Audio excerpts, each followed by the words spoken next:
Assalamualaikum warahmatullahi wabarakatuh. Alhamdulillahilladzi hadana lihada wa ma kunna linahtadiya laula an hadanallah. Wassalatu wassalamu ala habibillah wa Muhammad ibn Abdillah wa ala alihi wa sahbihi wa mawalah. Alhamdulillahirabbil alamin. Puja dan syukur marilah kita panjatkan kehadirat Allah Subhanahu wa taala.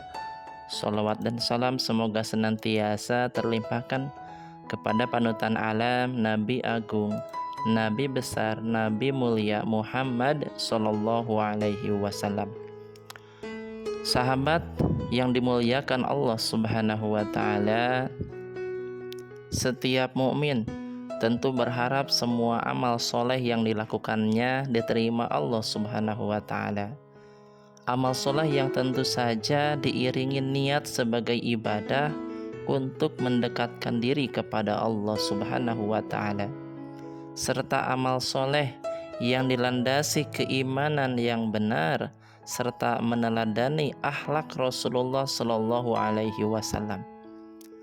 Landasan amal solehnya dibangun di atas ilmu syar'i, bukan sekedar aktivitas yang baik saja menurut prasangka manusia. Semoga yang disampaikan ini berkaitan dengan tanda-tanda diterimanya amal soleh mampu menggugah hasrat kaum muslimin untuk mempersembahkan amal terbaik kepada Allah Subhanahu wa ta'ala.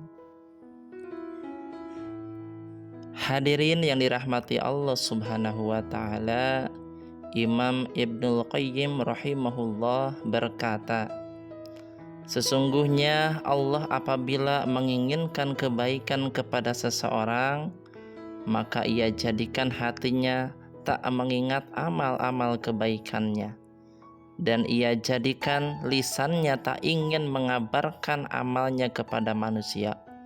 Allah jadikan ia sibuk mengingat dosa-dosanya. Senantiasa dosa itu berada di pelupuk matanya hingga ia masuk surga. Karena tanda amal diterima itu adalah menjadikan hati tak mengingatnya dan lisan tak mengabarkannya. Inilah bentuk amal soleh yang pemiliknya tak menyibukkan diri mengeksposnya, entah itu dengan lisannya atau memviralkannya di media sosial. Tanpa kita sebarkan, niscaya hati kita akan terjaga untuk lebih ikhlas. Karena yang dicari pujian dari Allah Subhanahu wa ta'ala. Justru banyaknya amal membuatnya lebih hati-hati dan bersikap tawadu, rendah hati, karena ia lebih sibuk memikirkan kekurangan dirinya dan dosa-dosanya daripada menghitung amal-amal soleh yang telah dilakukan.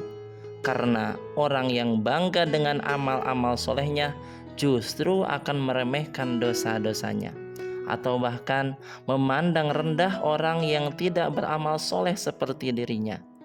Padahal kita belum tahu pasti apakah amal kita diterima oleh Allah Subhanahu wa ta'ala. Entah diterima, entah tidak. Ini peringatan agar kita tak terpesona dengan kuantitas amal soleh kita. Hadirin yang dirahmati Allah, maka ketika seseorang hamba beramal soleh, ia sholat, ia zikir, ia membaca Al-Quran, ia puasa, ternyata amal solehnya menimbulkan ibadah yang lainnya, menyebabkan ia lebih kuat untuk beramal soleh dan mengamalkan ibadah-ibadah yang lainnya. Maka itu pertanda bahwasanya amal-amal soleh kita diterima Allah Subhanahu wa ta'ala. Hal ini menunjukkan bahwa amal soleh yang menimbulkan ketakwaan dan memberikan kekuatan untuk senantiasa beramal soleh setelahnya ataupun melaksanakan amal soleh yang lainnya, itu tanda ada amalan yang dicintai oleh Allah Subhanahu wa ta'ala dan diterima oleh Allah Subhanahu wa ta'ala. Allah berfirman dalam Quran surah Al-Mu'minun ayat 60 yang artinya, dan orang-orang yang melakukan kebaikan yang telah mereka kerjakan dengan hati penuh rasa takut karena tahu bahwa sesungguhnya mereka akan kembali kepada Rabb-Nya. Quran Surah Al-Mu'minun ayat 60. Mereka senantiasa istiqomah, beramal soleh, mereka berlomba-lomba dalam kebaikan. Namun, mereka juga takut amal-amal tersebut tidak diterima oleh Allah Subhanahu wa Ta'ala. Hadirin yang dimuliakan Allah, sesungguhnya Allah Subhanahu wa Ta'ala ketika menerima amal kebaikan seorang hamba, maka Ia akan memberikan taufik kepada hambanya untuk beramal soleh setelahnya. Jadi, ganjaran perbuatan baik adalah taufik dari Allah Subhanahu wa Ta'ala untuk melakukan perbuatan baik setelahnya. Maka, barang siapa yang mengerjakan amal kebaikan, lalu ia mengerjakan amal kebaikan lagi setelahnya, ini merupakan pertanda diterimanya amal kebaikan yang pertama oleh Allah Subhanahu wa Ta'ala. Sebaliknya, siapa saja yang mengerjakan amal kebaikan lalu melakukan perbuatan buruk setelahnya, maka ini merupakan pertanda tertolak dan tidak diterimanya amal kebaikan tersebut. Sahabat yang beriman, maka setiap kita segera introspeksi diri ketika kita telah beribadah kepada Allah. Apakah ibadah itu menimbulkan kekuatan kita, menambah ketakwaan keimanan kita untuk beribadah kepada Allah dan juga melaksanakan ibadah-ibadah yang lainnya.